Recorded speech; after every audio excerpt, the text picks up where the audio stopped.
Dragon Ball Z, dub versus sub, which is better? In this video, we're going to discuss that. So joining me in this video is someone you've seen on my channel in the past, and his name is Geekdom101. How's it going? Hey, what's going on? Let's talk about this somewhat controversial topic that's pretty much been discussed for like 25 years. And yeah, it's very polarizing and divisive, especially in the English-speaking community. But let's get to it. Yeah, absolutely. And that's why I decided to bring you on this video because, I mean, you've talked about so many times in videos in the past. We've talked about even off the air. Dragon Ball Z has a large following of the English-speaking variety, as well as people all around the world who speak various different languages. And, of course, being a show coming from Japan, starting with that as its original language. So over the years, many people have hotly contested and debated the question of which of these is better, the dub or the sub. So we're going to be discussing that in this video while talking about a number of different categories and breaking it down based upon those different qualifiers. Right. And I will say that a lot of people will automatically say, well, the original has to be the best. Like wherever the originated country is, that has to be the best. That's not always the case with everything. Me personally, I've always been a purist when it comes to film and television. So if something's foreign, like a film, I will oftentimes watch it subtitled only because I like to do that, because you get the more authentic translation. So that's how I am. But Dragon Ball was a whole different story because when it came to Dragon Ball, I would have never discovered the Japanese version had the dub continued to air the episodes and not stopped airing episodes for a long time, new episodes. Because I started getting into the Japanese version because I wanted to see what happened after Goku lands on Namek to fight Raccoon and the Ocean dub ended its first run. And I didn't want to wait 2 years, and that's why I got into the Japanese version. But when I did watch the Japanese version, I fell in love with it because I got to really see what the series really was without censorship. Yeah, and from my own perspective, I grew up, of course, watching Dragon Ball and Dragon Ball Z on Toonami in the English dub. A lot of people did. But as someone who is a avid fan of the story, much like Geekdom here, I went on to watch the series in pretty much every language I could because I wanted to see what exactly would happen. So while the story was airing in English, I would also go on to the international channels and watch in Spanish or watch in Japanese, even if it was at different points in the series. And the thing is, even though I'm approaching it from that perspective of someone who started with English, I am, at my heart, someone who likes to watch everything as a purist in its original form as intended. But with that being said, as someone who's trying to approach this in the most objective way possible, I am going to try my best to play kind of devil's advocate from that perspective when it comes to the dub, and try and see from these different qualifiers in these different categories what it is based upon everything that we're going to be talking about in this video and which one of these is actually the better of the two. So the first thing that I want to talk about is the first thing that many people think of when it actually comes to listening to these versions of the series, which is the voices of these characters, be it the voices of Goku, Vegeta, Piccolo, Gohan, Tien, Krillin in English or in Japanese, be it Sean Schemmel, Masako Nozawa, Ryusei Nakao, Chris Sabat, and the list goes on. So, when it comes down to this, of course, people certainly have their preferences. Some people definitely prefer and love those voices when it comes down to the English, whereas some people prefer the Japanese. Now, personally, I feel like this comes down often to what you were exposed to first. Who is the first voice of Goku that you heard? Who is the first voice of Vegeta? And so on. Because that initial exposure is something that is automatically going to be your starting point in which you base everything else off of. That's why so many people, when they hear Goku in the Japanese after being so used to hearing him in the English, will automatically say, that voice sounds very strange to me. It sounds feminine, or it sounds... Sometimes they'll say worse stuff than that, which is where I draw the line. You know what I mean? Yeah, absolutely. And so I think that a lot of that comes down to the starting position. But when we really look at it in terms of, I guess, objectively, when we look at the performances, especially in the early Dragon Ball dubs, which one would you say is the more iconic and, I suppose, the more fitting performance and voice for Goku overall? I mean, the thing is, a lot of people, like you said, grew up with the dub, and then when they see the Japanese version, some of them don't like Goku's voice. And what people have to understand is, in order to truly understand Nozawa's brilliance as Goku, you have to watch the entire series, not just Dragon Ball Z.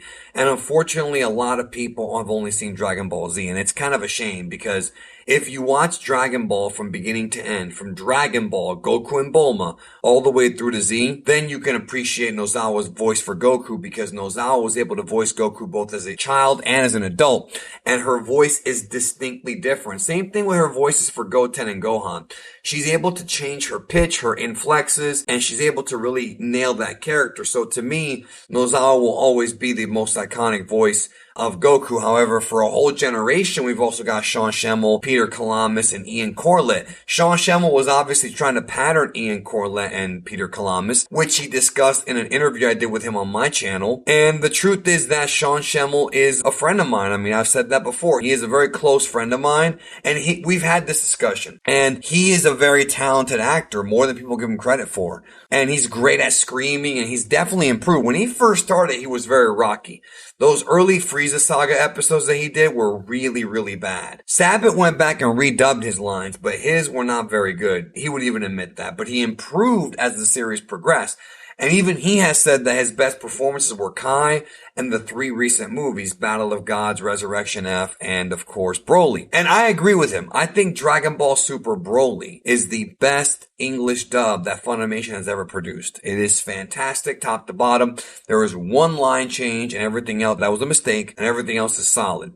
We're not talking about that right now. So to me, I will always have Nozawa as the number one, but so many other people grew up with Sean Schemmel. So as you said, it's whatever's imprinted on you initially. But I would implore people, if you grew up with Schemmel, watch all of Dragon Ball in Japanese from start to finish, uncut, and listen to how Nozawa plays the character. And by the end, most people are going to prefer Nozawa, or at least be so accustomed to her that it's not going to feel jarring. Yeah, I agree. In terms of Sean Schemmel's performance, Chris Sabat's performance, and many of these other voice actors from the English dub, so many of them improved over time, either because they didn't have to continuously pattern their voices after the other actors that they are already, kind of having to mimic because of the Ocean dub that preceded them, or because they became more experienced as voice actors. Like, I believe, if I recall correctly, Sean Schemmel said that he actually kind of studied how to scream from death metal performers, which is pretty awesome as a fan of death metal myself. He's a musician, so he definitely has that pedigree. Yeah, and it's always so awesome to see, like, the behind the scenes for Battle of Gods when he's doing that epic scream where he goes after Beerus and he goes into the sky, and you just see the intensity in his performance, much like you could see the intensity in the performances of the Japanese voice actors when they're doing them as well. You could tell that all of these people are very talented, but at the end of the day, when it comes to the sound of these voices, I feel like what it really comes down to for me personally is what we're intended to hear, or what the intention was of the people who created the series. What were these characters intended by Toei and by Akira Toriyama to sound like? And I want to say that Schemmel has told me numerous times that he wants to honor Toriyama. He said that numerous times to me. He wants to play the character as close to what Toriyama said. And honestly, I respect that. And he has actually read the manga. Like, Schemmel really is devoted to this character, so I want to show him respect. Even though Nozawa's the original, he has improved, and every time he plays Goku, he plays him better and better. I just want to say that because he has really improved. I mean, listen to him in Kai and Super and the movies, leagues above the Z stuff, if you ask me, as far as voice performance. Yeah, definitely. And when I am reading the manga, I often go back and forth between the voices of Nozawa and Sean Schemmel when I'm actually reading the narration or the voices of these different characters in my head, because, I have a very dramatic way of reading the stories. I feel like most fans fans probably do after they've actually seen the anime. So in terms of what Toriyama, I guess, thinks that Goku sounds like when he writes the story, he said he thought it sounded like Nozawa, if I remember correctly. Right, and that's a big honor. Yes, absolutely. And I think that Sean Schemmel has definitely come to sound more like Goku as the story's gone on, especially in Kai and recently in Super. I think the real debate is, who do you like amongst the English Goku and Vegeta? Because you got Brian Drummond, Sabat, you've got Horikawa, and of course that's Japanese, but you've also got Schemmel and Nozawa, and it's Schemmel and Kalamis and Kirby Moro, rest in peace. The thing is, this conversation we're having right now, we could do a whole video comparing Gokus and Vegetas all day. That's another 2-hour video right there, you know? Yes, absolutely. And when it comes to the voices and what they're saying, I think that perhaps instead of talking entirely about the voices themselves, what we should talk about is what they are saying during the anime itself, and more specifically the script, and getting into the actual accuracy of the lines that these voice actors are reading, more specifically in the dub and the sub, and which one of these two is more accurate, and perhaps which one of these two has far more changes and is more representative of the manga version that Akira Toriyama actually wrote. I mean, that's obvious. The Japanese is the original. The English is just a dub. Like, the Japanese script is the Japanese script. Like, you'll never have a dub be more accurate than a sub because the dub is based on the sub. But I'm gonna say this right now, and I don't give a damn if somebody has a problem with this. Objectively, this is a fact. And I have said it, Sabat has said it, Schemmel has said it, everybody said it. The biggest problem with Dragon Ball Z, not Kai, not Super, with Dragon Ball Z has been the script. The script changes, the censorship, the constant need to change everything, the constant addition of words and phrases and conversations that weren't there, the recontextualizing of scenes, the changes of entire characters. Obviously, the dub got better. By the time you got to the Buu Saga, the Dragon Ball Z dub did improve, but you still had liberties taken with the story. They didn't know what the hell they were doing. Barry Watson was the producer, had no idea what he was doing. Gen Fukunaga, no idea. There were fans back then, including myself, who were more familiar with Dragon Ball than even they were. And when they brought the Funimation dub in-house in 1999, it was just so disgusting, the changes that they made. And to this day, Dragon Ball Z is a terrible dub. If your definition of what a good dub is the accuracy and the voice performances, you can argue about the voices if you want. That's a different debate. But you cannot argue the script is trash because it changes so many things and it creates more plot holes. It creates more confusion among the fan base. It creates more, there are so many stupid lines that are so unnecessary. I absolutely despise that script. And it literally ruins Dragon Ball Z dubbed. And I feel bad for those who have only seen the series dubbed because they're never going to experience the true series unless you watch it in Japanese. Luckily, Kai had way less changes, way less. And Super, they took liberties with Super, but not that many. Dragon Ball Z is a problem though. And then even before the Texas dub, the Ocean dub was really bad. You had the Bardock being a brilliant scientist. You had the incredible amount of high censorship and the changes to the blood being taken off and, next dimension instead of death and all that. Don't worry, I could see their parachutes. The three-eyed cowboy, there were so many terrible lines. But the whole thing that was because they had to set it up for syndication. I think it's called TVY7. So there's always a censored version of Dragon Ball. When they record, when Chris Rager records his lines for Mr. Satan, he has to record his lines saying Hercule and Mr. Satan. So there's 2 different files at Funimation for each dub because they have to make sure they have a censored one in case they have an international distribution or some kind of deal in the future where they have to go censor like Nickelodeon or whatever. That's just how it is in this country when it comes to censorship. But the actual changes to the story and the fact that they just keep talking. There are so many scenes in this dub where characters are just talking and talking and talking that are not in the Japanese. Gohan turning Super Saiyan 2. A lot of the stuff with Vegeta turning Super Saiyan or Vegeta and Trunks in the Room of Spirit and Time. The hyperbolic time chamber. Why couldn't you call it the Room of Spirit and Time? The names of everything was changed. It's so frustrating as a fan of Dragon Ball to see what they did to this damn show.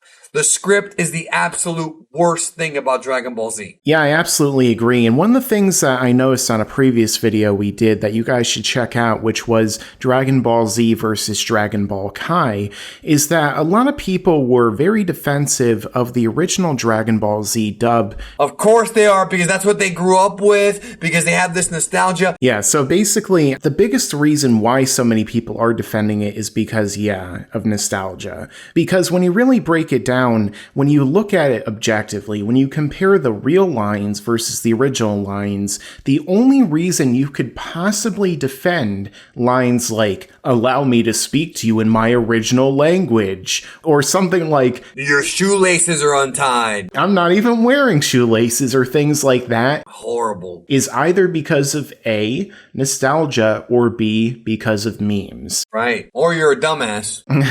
Well, yes, that's option C. And I want to address both of these separately. Now, in terms of A with nostalgia, the thing is, I understand. I watched this stuff when it was airing. I got hyped when I would come home from school and I would rush home and sit and watch the marathons of Dragon Ball Z. And I would watch the Toonami packages with Tom, with Steve Blum. And I would be like, wow, this is so awesome. I love watching this show, no matter how stupid the lines were. I was a kid. I didn't know any better at the time. I didn't know that they changed all these lines from the original. I hadn't read the manga. I didn't even know there was a manga. I didn't know any of this stuff, okay? But now that I'm an adult, that I'm educated, that I have read the manga, I have seen the Japanese, I know that this stuff is awful. I can appreciate it from a perspective of someone who's saying nostalgia, okay? I can look at it, I can look at Vegeta's lines like, I drink plenty of juice and do push-ups and sit-ups or whatever, and then maybe I could chuckle a little bit, but at no point can you objectively look at this and say that it is good,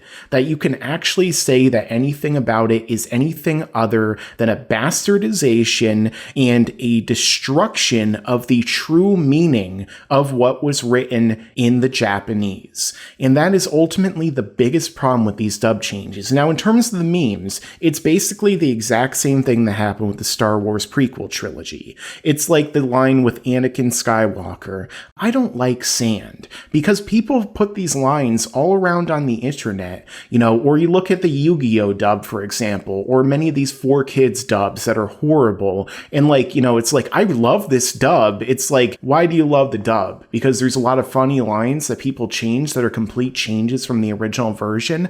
Again, that's not a good thing. You're liking it for the wrong reason. And again, I'm not trying to say that you can't enjoy something. You're entitled to enjoy whatever you like for whatever reason you like it. But objectively speaking, just because you can meme something, because you could pass something around on the internet in little bite-sized things, in your little newspeak like 1984, you could pass these little things around and, from people to people really easily and laugh about it in memes, doesn't mean that it's good. Right. And just because you grew up with it does not mean it's better than what it actually is. Yes. The ultimate original writing, the thing that was put there originally, the true meaning of something is always going to be better than something that was changed. Now, maybe the dub trying to fix certain lines here and there, like, Cell saying if a single cell survives, I can come back to eliminate a plot hole. But even then, that's still wrong because it's not the original line that was written there in the Japanese or by Toriyama in the manga. Yeah, that's a controversial one. And it's still a problem because it's still not what was written there. It is still something that's contradictory, and Goku still blew his damn head off. So at the end of the day, I understand why people will enjoy this, but you cannot sit there and say, objectively speaking, that this is better than the Japanese from a script perspective because you think something is funny or memeable or because of nostalgia. Because nostalgia is an emotional response, and we are talking about an analytical, objective perspective. Right. I agree with everything you just said, and we see it every day. I've never been able to find a single dub fan that can tell me anything besides nostalgia or the music, which is a different discussion altogether. We'll get to that at some point here, but it's true. I mean, I agree with you. It's just the series was written a certain way, and then they went and made changes. I mean, and Dragon Ball's not the only series to deal with this. Yu-Gi-Oh! And Pokemon, a lot of the 4Kids dubs dealt with this too. It's just that for me, and probably for you, Dragon Dragon Ball means a lot more to me than those shows. And Dragon Ball is such a beautiful story. Like, people who say stupid shit like Dragon Ball has no story or Dragon Ball's for kids or whatever. I hate that. I hate it because you don't know what you're talking about. And I will debunk that in 2 seconds and you won't win. Like, it's an L for you, you know? I've done so many videos that prove that's complete bullshit. We all have. You, me, Totally Not Mark, Set the Programmer, everyone has. It's a beautiful series. It's not perfect. It's got flaws. Oh, of course. I've done plenty of videos about that too. Absolutely, you know, but the dub made things a lot worse. And please don't say that Team 4 Star is the best dub because it's a parody series. It's meant to be not taken seriously. And whenever you say that, it makes Team 4 Star themselves feel very uncomfortable. The reality is, though, that Team 4 Star's dub is funny because of the fact that the English dub is so bad. Because a lot of their jokes make fun of the English dub. Like, if it wasn't for that English dub, TFS wouldn't be so funny. So that's it for script, man. There's just so many stories I could tell and so many things I could say. The Broly script was 98% perfect for the movie. So I'm hoping that when Super returns, anime-wise, that from now on, we'll get a better script. Well, I mean, Kai was great. So there you go. Yeah, but we could definitely talk about Super in depth in its own video, which maybe we will in the future. Yeah. We're talking about the old stuff today. But another thing that you can argue, though, about the English dub would have to come down to the audio quality, because as we did talk about in Dragon Ball Kai, one of the things that they might actually edge out the original Japanese is the actual quality, because I don't know about you, but oftentimes when I do watch my DVDs of the original series of Dragon Ball or Dragon Ball Z on my surround sound, I am kind of underwhelmed sometimes, perhaps just because of how it was produced, because of the fact that, you know, most of the time it's coming out of just this 2x1 right out of my front center speakers, and, you know, I really want that really in-depth experience that I feel like I often am not getting necessarily from the Japanese that I might be getting from the English, even if oftentimes the English quality isn't necessarily at the same level. I can explain that. Well, the Japanese Dragon Ball Z was recorded in mono, which is, I know nowadays we all have nice surround sounds and sound bars and all that, but it is an old show. And so Dragon Ball Z, GT was in stereo, but Dragon Ball and Dragon Ball Z was mono, and not to mention that Toei threw away the original broadcast audio. So that's why we have bootlegs now on the internet of the original broadcast audio, and it sounds significantly clearer and better, and you know that. Yeah. Unfortunately, Funimation and all the official releases, even from Toei, only have the optical audio, not the original broadcast, and because of that, you're not going to get the clean, beautiful sounding Dragon Ball. Now, either way, it's still mono. You can't help that. But the good thing is when it comes to the modern stuff, like I mentioned Broly's 5.1 surround sound no matter what dub you're watching. So if you have a surround sound system, you will hear it like clashing and banging. It's a beautiful, beautiful noise no matter what. For the dub, they were able to split up the audio tracks in the 5.1 for some of the home releases because they had them as separate audio tracks. But Japan had it all as one mono track. Like, that's all they had. And I know we're getting technical here, but I don't blame you or anybody else for having issues with the audio quality, but I will say this, the equipment Funimation used back in 1999 was not the best equipment. I've had Raleigh Pickett tell me that himself. The equipment they have now is significantly better. So that's why all their anime now, whether it be Dragon Ball, Full Metal Alchemist, or Fruits Baskets, or whatever you watch, sounds so much better at Okratron than it did back in 1999. You know, if you listen to like DBZ with like the Japanese score, the dub with the Japanese score, the audio mastering is weird. Like the Japanese music's too low. Whereas in Japanese, it seems to be pretty concise. I don't know. It's weird to me, but that's a whole other topic right there about the audio. I can't say which one sounds better. I guess the dub would sound better, but that's because of what Toei did, which is not cool, but what can you do? Yeah, and that's really a shame whether it comes to anime or classic film. It is a shame. Sailor Moon had the same problem. There's so many like classic films that are just completely lost to time. I mean, even the moon landing was just taped over because like nobody thought that anyone would ever want to preserve this stuff. People threw this stuff away. They burned them. Nobody cared because, oh, why would anyone want to rewatch this stuff? It's already aired on TV. It's already been broadcast in movie theaters. You know, nobody's going to ever actually want to preserve this stuff for decades or centuries in the future. And man, they were so wrong about that, because nowadays there's so many people that are desperate to get these things, and aside from bootlegs, you're unfortunately not going to be able to. So,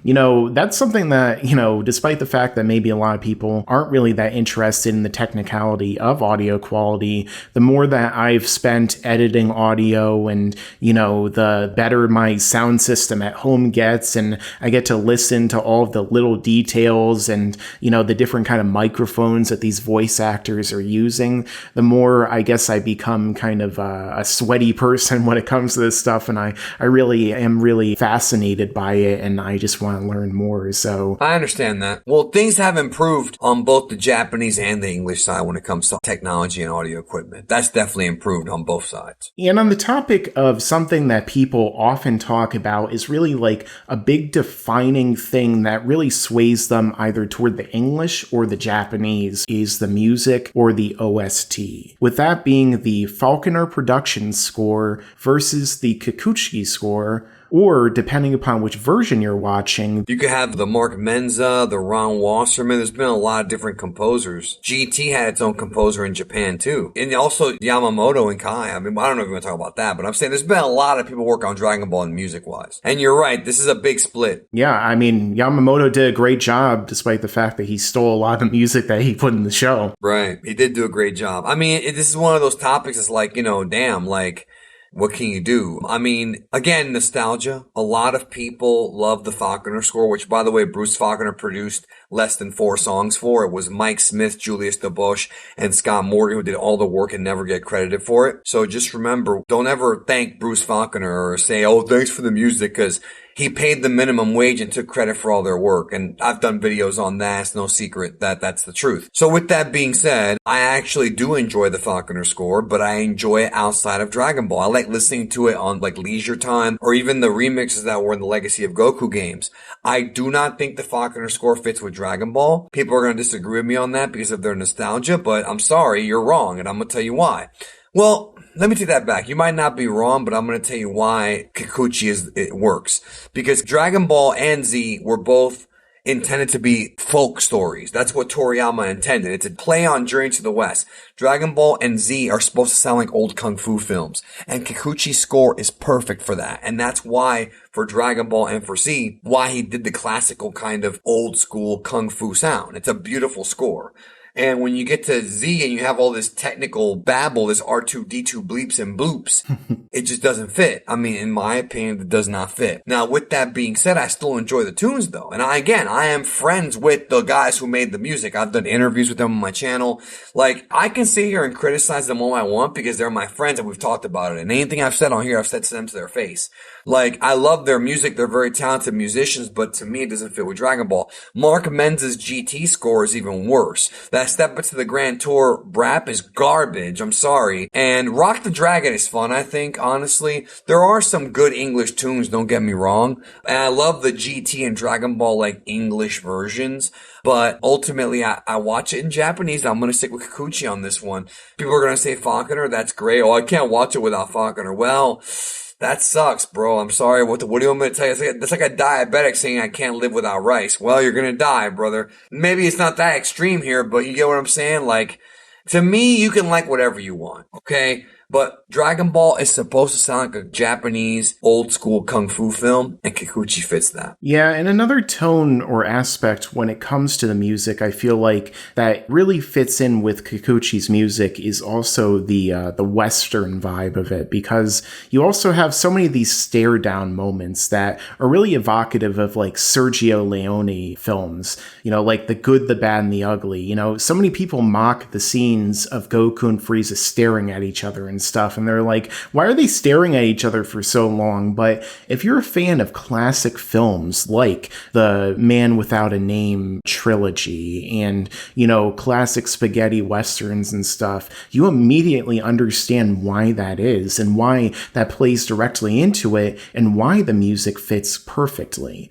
Now, with that being said, as someone who watched the English dub for so long, and I've seen the series so many times in English before I even ever saw in Japanese. And of course, I do love the series in Japanese, and I love the original music. It is hard for me to separate so many of these themes from them. Right. A lot of it is what's imprinted. It's imprinted on you, you know? And I do want to say something real quick. I didn't mean to interrupt you, but the idea of the Falconer score playing at all times was a horrible idea. And that was not Bruce's call. That was Gen Fukunaga, who wanted music to play at all times, because Funimation at the time believed that if you didn't have music playing at all times, that kids would tune out because they think that every kid has ADD. There's a lot of fundamental problems with Funimation's ideologies during that time that's very offensive to Americans.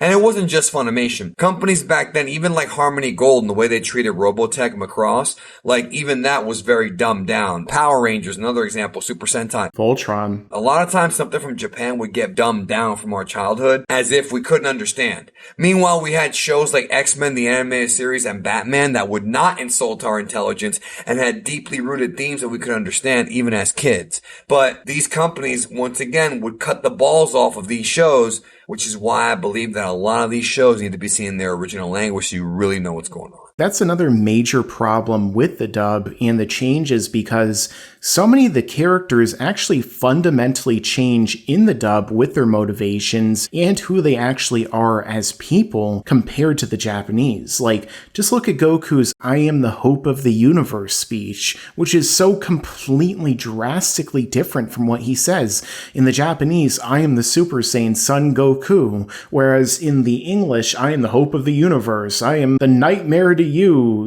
which is so different. Like, they try to turn him into Superman, which, sure, there's inspiration from Superman, there's inspiration from Moses with the last of his people who's sent away and raised by a completely different people that he might have been destined to destroy, and, like the various things of that nature. But at the same time, ultimately, he's a very different character than how he's represented, and that's the same way for many of the characters in the English dub. And when you actually watch the Japanese and you read the manga, you see that that's really the case.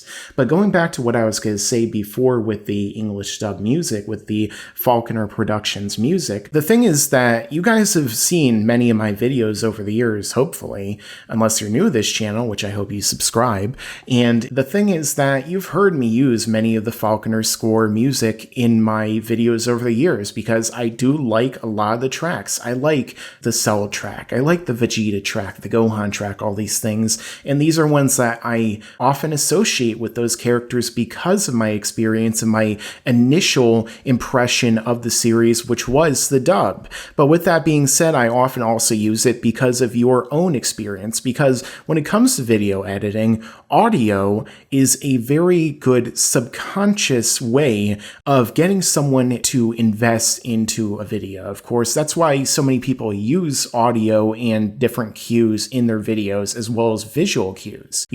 Oftentimes when I'm talking about something, I show it to you on the screen because that will allow your brain to connect to it not only consciously but subconsciously. Somebody will make a joke because that will allow you to greater connect to it. And the same thing with music. If you are emotionally resonating with something, you are more likely to analytically connect with it, because humans are at their very core emotional creatures just as they are analytical creatures. So it only makes sense for me to, when I'm making a video about the androids, to use the android themes or the Cell theme or the Gohan theme or something like that, and which one is my mostly American audience more likely to respond to? Well, naturally those themes. So every single theme that I as an editor make is a conscious decision.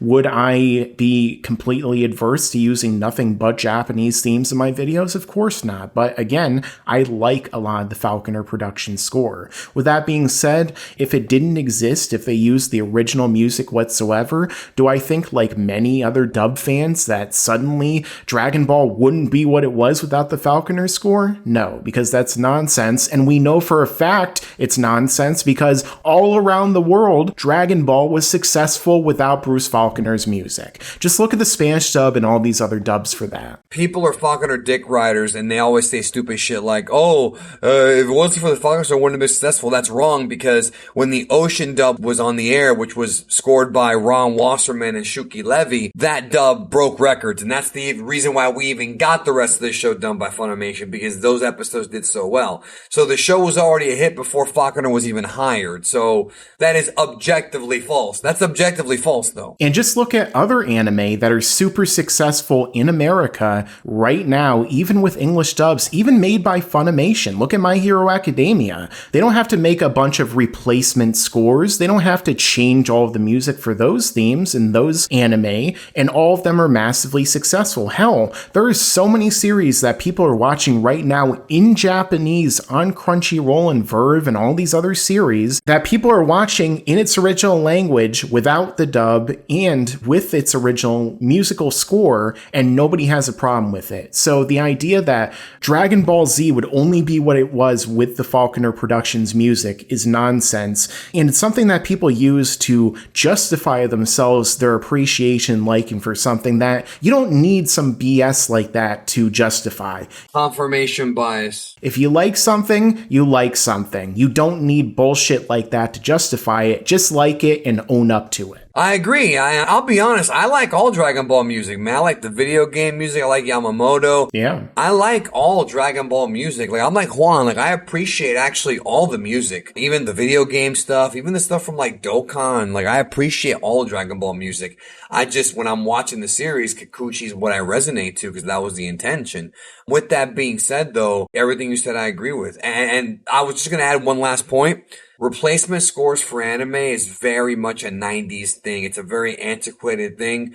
Nobody does this anymore, yo. Like, nobody. I think the only series that might do it is, like, all the 4Kids stuff. Well, yeah, Yu-Gi-Oh! Definitely did it. Yeah, all the 4Kids stuff does, but Funimation does not do it with their shows. Sentai Filmworks, not any of the other stuff. Like, it's very antiquated, bro. Very antiquated. Yeah, you could see, just looking at Pokemon and Yu-Gi-Oh! And a lot of these things from the 90s, and the fact that today, most anime don't do these things as proof that they not only are obsolete, but that they didn't work in the long run and that they were completely unnecessary. Because, sure, we can make a lot of excuses and exceptions for things back then, because at the end of the day, even though a lot of these dubs were awful and they have all these problems, they did help us to get in the door. But when you really look at today and you see the fact that people are willing to accept to watch these shows in Japanese, or willing to accept like completely accurate dubs with no real changes from some of these other anime that don't really have them and stuff, you go to see that none of these dubs ever required them to begin with. And it was more down to executive meddling and people who simply believe that the children at the time who, like you said earlier, were watching Batman the Animated Series and X-Men stuff, simply didn't have the mental capacity and the appreciation to enjoy and accept things that they simply did. When I was a kid, I was a lot smarter than people made it out to be. I knew that a lot of the shit I saw in my life was BS. Many kids. Nowadays, I'm glad that at least in terms of anime, that is something that has improved, and, that is something that, we have advanced and evolved in that degree. And I hope that a lot of the fans of the original dub, who might still be fans for nostalgic reasons or whatever we've talked about in this video, can understand from that perspective why some of these changes weren't actually necessary. And that's the thing, is if you're a fan of the dub, there's nothing wrong with you. I don't hate you or anything like that. It's just one of those things where it's the truth. I mean, look at it objectively. You know what I mean? It's just how it is. And the company, Funimation themselves have changed. So, coveting this old dub that even they don't covet, I don't know. So I think it makes sense for us to end this on the legacy and the overall importance of the dub in the original version. Because, of course, again, we're still talking about this decades after the original dub, and even after Kai came to a conclusion. After Dragon Ball Z finally ended all the way back in 1996, 25 years ago, which is really making me feel very old right now.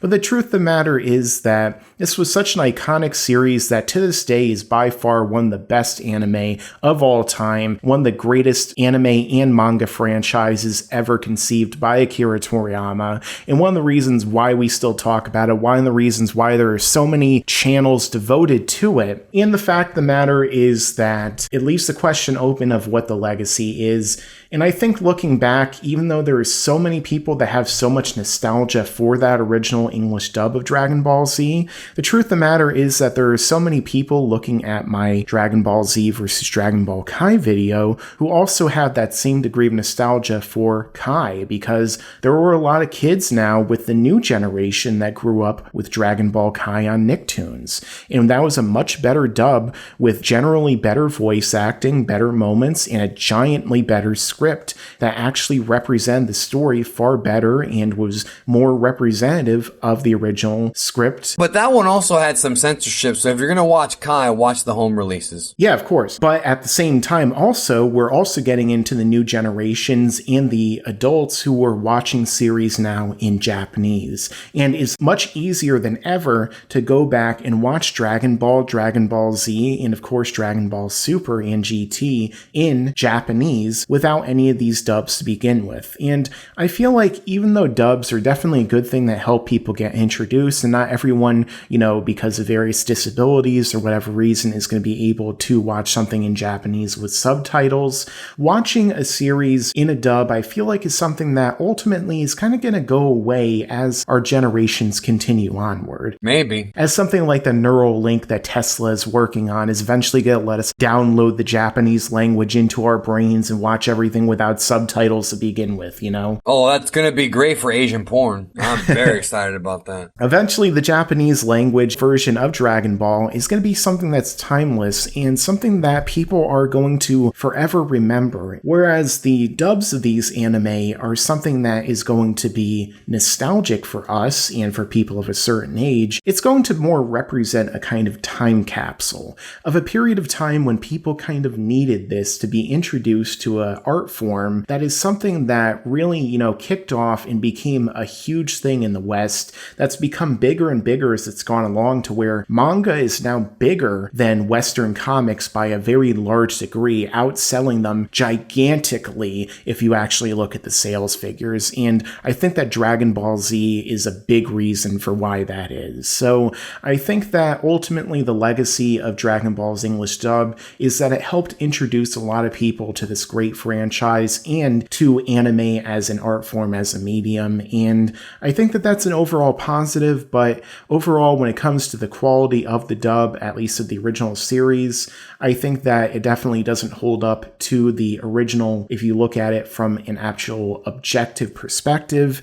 And even though Kai definitely does, and you have a lot of talent at work there, ultimately I think that the Japanese is what is truly the intended way to watch it, and something that if you're a true Dragon Ball fan, you need to watch at the very least one time in your life. And I think that ultimately when you watch it all the way through in Japanese, it probably will become your preferred version in the end. Yeah, and I do want to say this, even though I hate the dub, I really do hate the script of the dub, I actually thank the dub because the dub created so many new fans, and a lot of people would not be here if it wasn't for the dub, and that's the truth, and that is the God's honest truth. So the dub, without question, helped spread what Dragon Ball, I think Dragon Ball would have still been big even if the dub was produced by a different company. It's a deeper discussion to talk about that during those days.